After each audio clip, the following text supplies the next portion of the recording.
here. So in Classroom, the first one that I've posted is just about online learning. But even before we get to online learning, I wrote a blog post a couple of days ago that just looks at, when we were starting to think about, hey, maybe we are going to have to deliver some learning from a distance. Yeah. I was like that Bette Midler video, and this resonated with me, this idea of Maslow before Bloom, that we've really got to look after those psychological needs first before we can get into the learning. So I was thinking about, how can we continue to make kids feel like they belong to school, even though they're not physically there. Yeah. So that was one of the considerations that I was talking about. And then I just had a bit of a laundry list of different resources and different approaches that other schools were doing around the world, because obviously we're not the first ones in this predicament.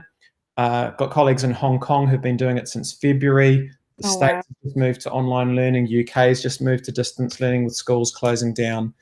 So there's just a few resources there. And then the other thing I thought might be useful to consider is, what are some do's and don'ts of online learning? And this is based on a school that had been doing it for a week or so. So this idea of asynchronous learning versus synchronous. It's going to be difficult to do live lessons. What if every kid's not on board? Kids have probably got their own responsibilities at home. But this idea of, if you leave resources for them, that when they're ready, they'll be able to access them online. Less is more, giving clear instructions, being empathetic. Though that infographic, if you like, that resonated with me. I thought that's some good lessons learned, if you like, from another school that had been involved in that. Other schools were doing here in New Zealand. And so I've just got a couple of, first I looked at, the first one I saw actually was these ones from Albany Senior High School. And they're very at one end of the spectrum in terms of, very much looking after student welfare, student psychological safety, etc. Don't stress our learners out with all these high stakes assessments. I guess it's just saying, that's one school's approach, where they're taking that very much look at, hey, look, our kids are going to be in this difficult position. Let's be realistic about it. Another school here, Wellington High, again, fairly broad, a guideline for students to work at home, a bunch of resources.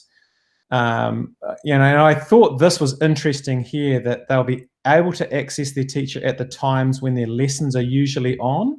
Yeah. I was wondering that. Different than Albany Senior High School's approach, which is just basically, we're going to post some work on there. Yeah. But we're not going to be too stressed about being online the whole day for our learners. Yeah.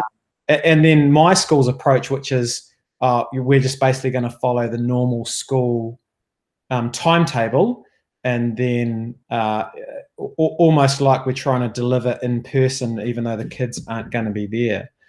And I had a chat with my team this morning about that, and we've taken a slightly different approach. We too have a bit of a team approach to teaching, and we decided that we would post like a daily task, and this idea of this daily 5.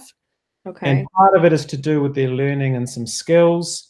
And then we thought, difficult times, we've got these school values. Maybe we could put a task to them about developing one of our school values, and one of our school values is resilience. So, maybe you want to help out at home and do some jobs around the house without being asked for. Do some exercise, keep physically active. Yeah.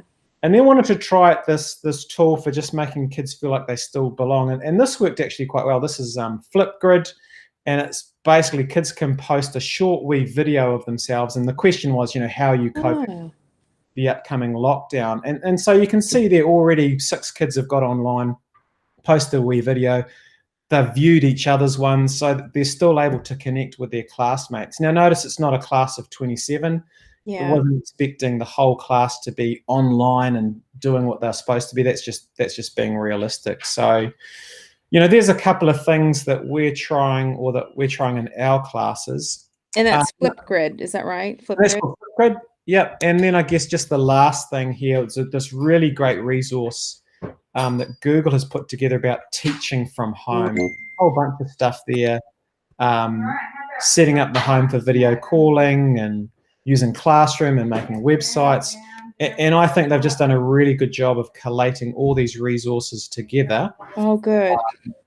for teachers to use.